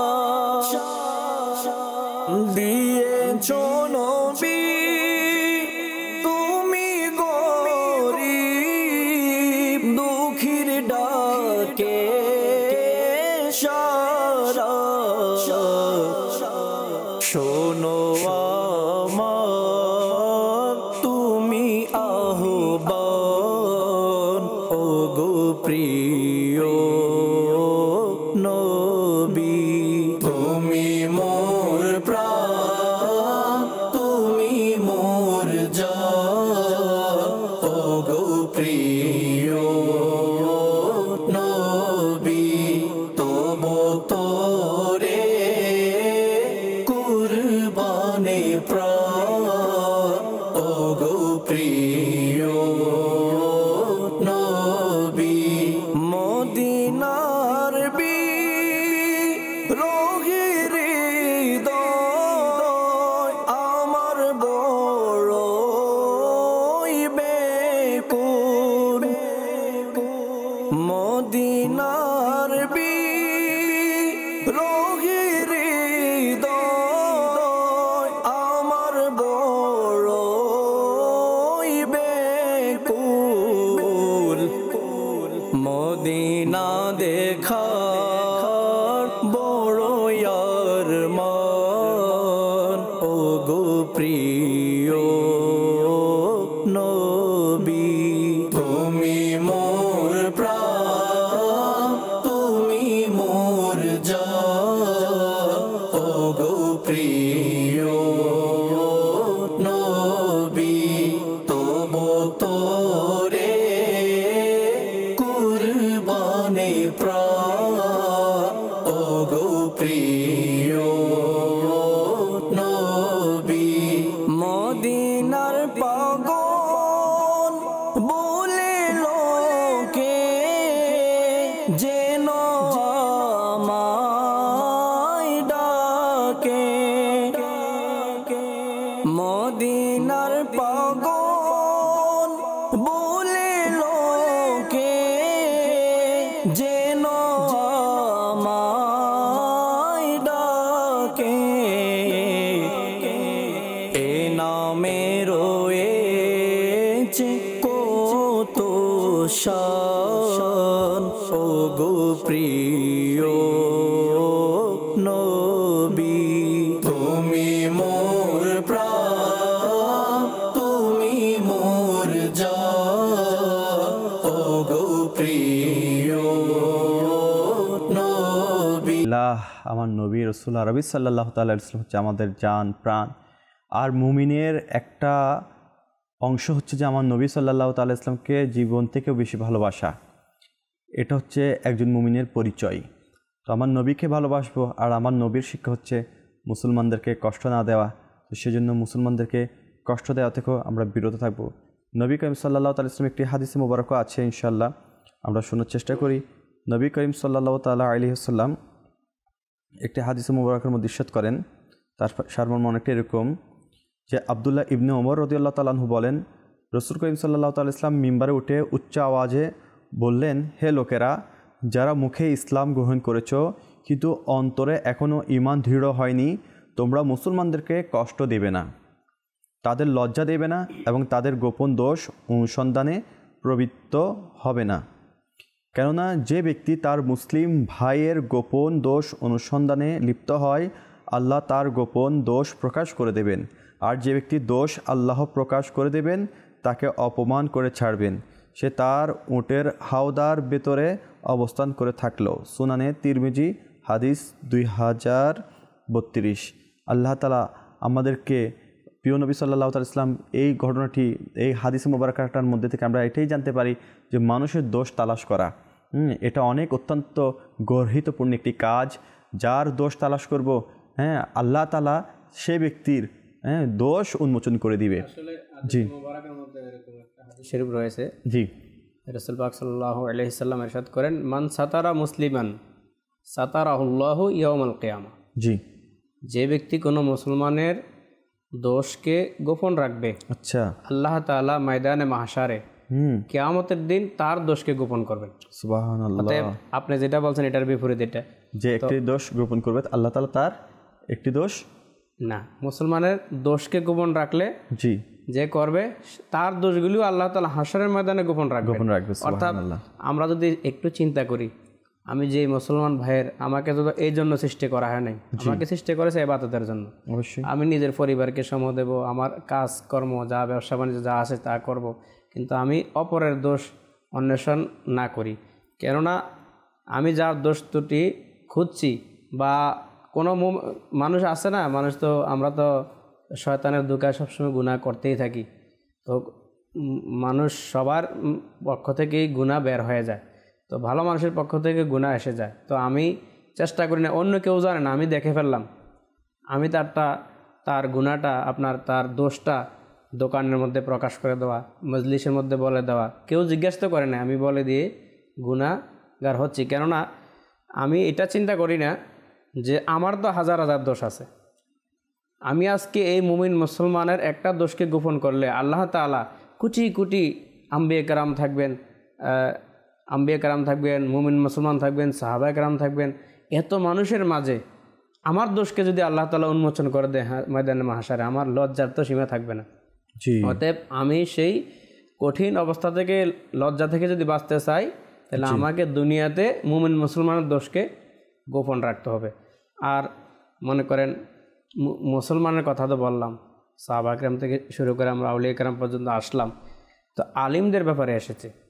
আল্লাহ তাআলা বলেছেন আলিমও তো মুমিন, আলিমরা মুমিন মুসলমান, তো এরা যেহেতু, এদের মর্যাদার ব্যাপারে আল্লাহর প্রিয় নবী সাল্লাল্লাহু আলাইহি সাল্লাম বলেছেন কিয়ামতের দিন আম্বিয়া কেরামের পর, নবীদের পর আলিমরা সুপারিশ করবে। সুবহানাল্লাহ।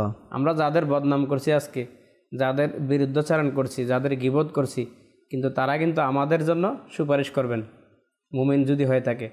তো আলিমরা সুপারিশ করবে, মুসলমানগণ জান্নাতের মধ্যে আলিমদের মুখাপেক্ষী হবে। অর্থাৎ আল্লাহ তাআলা মুমিন মুসলমানদেরকে বললেন, তোমরা কিছু চাও আমি আল্লাহর কাছে, জান্নাতে আসছো, কি চাইবা চাও। কিন্তু মুমিন মুসলমানরা থক হয়ে যাবে, এখন আল্লাহ তাআলার কাছে কি চাইতে পারি, তখন তারা আলিমদের শরণাপন্ন হবেন। আলিমদেরকে বলবেন যে, হে আলিম সাহেব, আপনি আমাদেরকে বলুন আল্লাহ তাআলার কাছে আমরা কি প্রার্থনা করব। তখন আলিমরা বলে দেবেন যে এটা চাও, ওটা চাও। অর্থাৎ আলিমদেরকে জান্নাতের মধ্যে প্রয়োজন হবে। আচ্ছা। আর আরেকটি হাদিসে মুবারাকে এসেছে, আবিদ এবং আলিম, আবিদ মানে ইবাদতকারী, আলিম দুইজনকে যখন হাশরের ময়দানে ওঠানো হবে, আবিদকে বলবে, ইবাদতকারী ব্যক্তিকে বলবে তুমি জান্নাতে চলে যাও। সুবহানাল্লাহ। আলিমকে যখন বলা হবে তুমি থামো, আচ্ছা, তুমি তোমার সাথে করে অন্যদেরকে সুপারিশ করো, জান্নাতে নিয়ে যাও। আবিদ শুধু নিজে যাবে জান্নাতে, আর আলিম সুপারিশ করে অন্যদেরকে সুপারিশ করে জান্নাতে নিয়ে যাবে। কেননা বলা হয়েছে, রাসূল পাক সাল্লাল্লাহু আলাইহি ওয়াসাল্লাম বলেছেন যে তুমি দুনিয়াতে যাদের চরিত্রকে সুন্দর করেছো, তোমার নেকির দাওয়াতের মাধ্যমে, তোমার ও আলোচনার মাধ্যমে, লেখনের বরকতে, ইনফরাদি কোশিশের কারণে যাদের চরিত্রকে তুমি সংশোধন করেছো, তাদেরকে নিয়ে তুমি জান্নাতে যাবে। সুবহানাল্লাহ। তো আর এই আলিমদের ব্যাপারে আল্লাহ তাআলা কোরআনে পাকের মধ্যে বলেছেন যে নিশ্চয়ই ইন্নামা ইয়াখশাল্লাহু, নিশ্চয়ই আমি আল্লাহ তাআলাকে ভয় করে, মিন ইবাদিহিল উলামা, আমার বান্দাদের মাঝে যারা আলিম, যারা কোরআন হাদিস জানে, যারা জ্ঞানী, তারাই আমি আল্লাহকে ভয় করি। আর আলিম কাদেরকে বলা হয়? আল আলিমু মাইয়াস্তাখরাজিল মা'না বিত-তাহকিক ওয়াত তারকিব। বলা হয়েছে যে আলিম ওই ব্যক্তি যিনি শব্দ বিশ্লেষণের মাধ্যমে, বাক্য বিশ্লেষণের মাধ্যমে সঠিক অর্থটাকে বের করতে পারে কোরআন হাদিস থেকে। তাহকিক আর তারকিব বলা হয়। ওই ধরনের একজন আলিমকে যদি কেউ অবজ্ঞা করে, তার সম্মান নিয়ে টানাটানি করে, তার কিন্তু ঈমান হারা হয়ে যাওয়ার সম্ভাবনা আল্লাহ রয়েছে। এই জন্য আলিমদেরকে আমাদের সম্মান ইজ্জত করতে হবে। ইমাম সাহেব, হাফিজ সাহেব, মুয়াজ্জিন সাহেব, তাদেরকে কিন্তু মুসল্লিরা সম্মান করবে। আবার ইমাম সাহেবের বড় যদি থাকে, মুয়াজ্জিন সাহেবের বড়, হাফিজ সাহেবের বড় মুসল্লি থাকে না, বয়সের কারণে ওনারাও সম্মান করবে তাদেরকে। এভাবে আমরা শিক্ষককে ছাত্রছাত্রীরা সম্মান করবে। বড় ভাইকে সম্মানের কথা বলা হয়েছে, বাবার মতো, পিতার মতো, তাদেরকে সম্মান করবে। নিজাম ভাই, বর্তমান প্রেক্ষাপটে আমরা দেখতেছি যে উস্তাদকে সম্মান করার ব্যাপারে একেবারে স্টুডেন্টরা একেবারে এটা তার কাছে এখন তুচ্ছ মনে হচ্ছে না। দেখা যায় যে উস্তাদকে ভালো মতো সম্মান করা হয় না, একটু গায়ে গতরে একটু বড় হয়ে গেলে সে তার বড় ভাইকে সম্মান করছে না, সে উস্তাদকে সম্মান করছে না, সে এলাকার আপনি যেটা বললেন ইমামকে সম্মান করছে না। তো সে নিজেকেই অনেক বড় ক্ষমতাবান এবং শক্তিশালী মনে করছে। তো আসলে মাদানী চ্যানেলের দর্শকবৃন্দ, সময়ও তো অনেক গড়িয়ে এসেছে শেষের দিকে। আমরা তো বলবো আর কি, যে এটাই বলবো, দেখুন যে আজকে আমার নিজাম ভাই অনেক কিছু তুলে ধরেছেন। তো সম্মান আসলে এমন একটা জিনিস, আপনি সম্মান দিলে সম্মান পাবেন। আর সম্মানিত ব্যক্তিদেরকে সম্মান করা উচিত যারা আল্লাহ তার রসুল সাল্লাল্লাহু তাআলা ইসলামের দিন নিয়ে খিদমত করছে, তাদেরকে সম্মান করা উচিত, কারণ তারাই আপনার শেষ পর্যন্ত আপনাকে সমাপ্তি করাবে।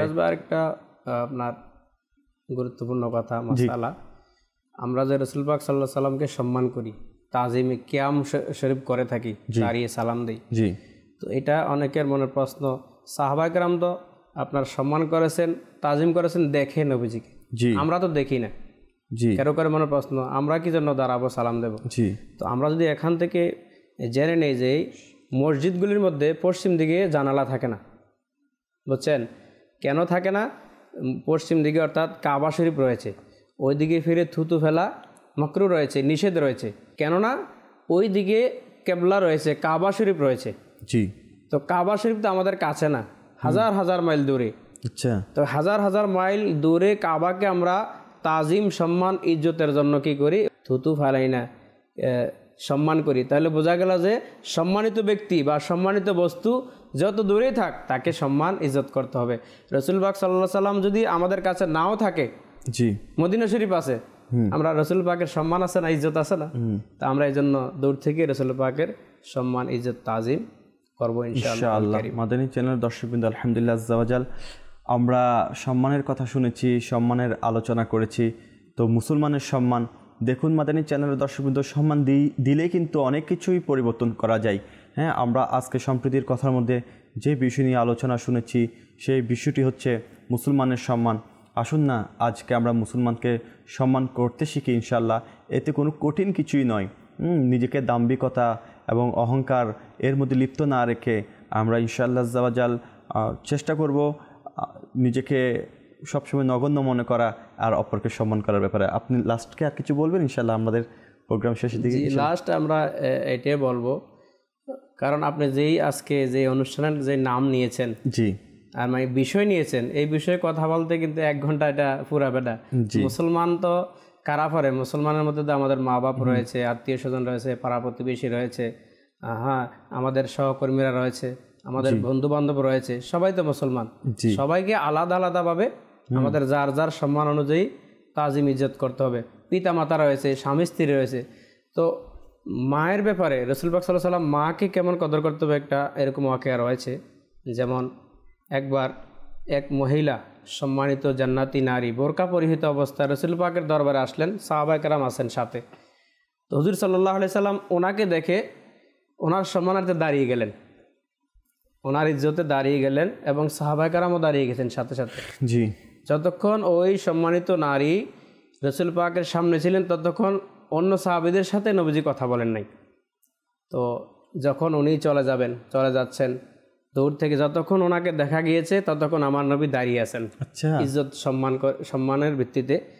তো সাহাবায়ে কেরাম চিন্তায় পড়ে গেলেন যে রসুল পাকের কদমের ধুলি নেওয়ার জন্য রাজাধিরাজ, আসমান জমিনের যত সৃষ্টি জগতের সবাই পাগল নবীজির কদমের ধুলে নেওয়ার জন্য, সেই রসুল পাক আজকে কাকে এত সম্মান দিলেন?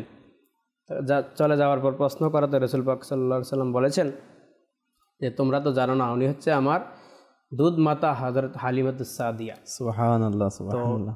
আমার বলার উদ্দেশ্য হচ্ছে, আমার নবী দুধ মাতাকে যদি এত সম্মান তাজিম করেন, আবার নিজের চাদরও বেশি দিয়েছিলেন ওনাকে বসার জন্য, তো রসুল পাক সাল্লাল্লাহু আলাইহি সাল্লাম নিজের আপনার দুধ মাতাকে এত সম্মান করলেন, এত তাজিম করলেন।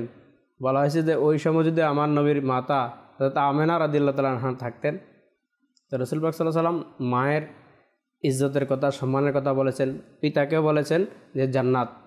মায়ের ব্যাপারে রয়েছে হাদিস শরীফ, পিতার ব্যাপারেও রয়েছে। এই জন্য আমাদেরকে মাতা পিতাকেও সম্মান, ইজ্জত, তাজিম করতে হবে। মাশাআল্লাহ, আল্লাহ তাআলা আমাদেরকে সম্মানের দিকে খেয়াল রেখে সবাইকে সম্মান করার তৌফিক নসিব করুক। তো সম্মান করলে জাত যায় না, সম্মান করলে সম্মান কমে না, সম্মান বাড়ে। সম্মান করতে সমস্যা কি? সম্মান করতে থাকবে ইনশাআল্লাহ আজ্জা ওয়া জাল। আগামী পর্বে কোন একটি বিষয় নিয়ে আবার উপস্থিত হব আপনাদের মাঝে। সুস্থ থাকুন, ভালো থাকুন, মাদানী চ্যানেল দেখতে থাকুন। সাল্লু আলাল হাবিব সাল্লাল্লাহু তাআলা আলা মুহাম্মদ সাল্লাল্লাহু তাআলা আলাইহি ওয়াসাল্লাম। ভালোবাসার সুধা মোরে দাও রাসূল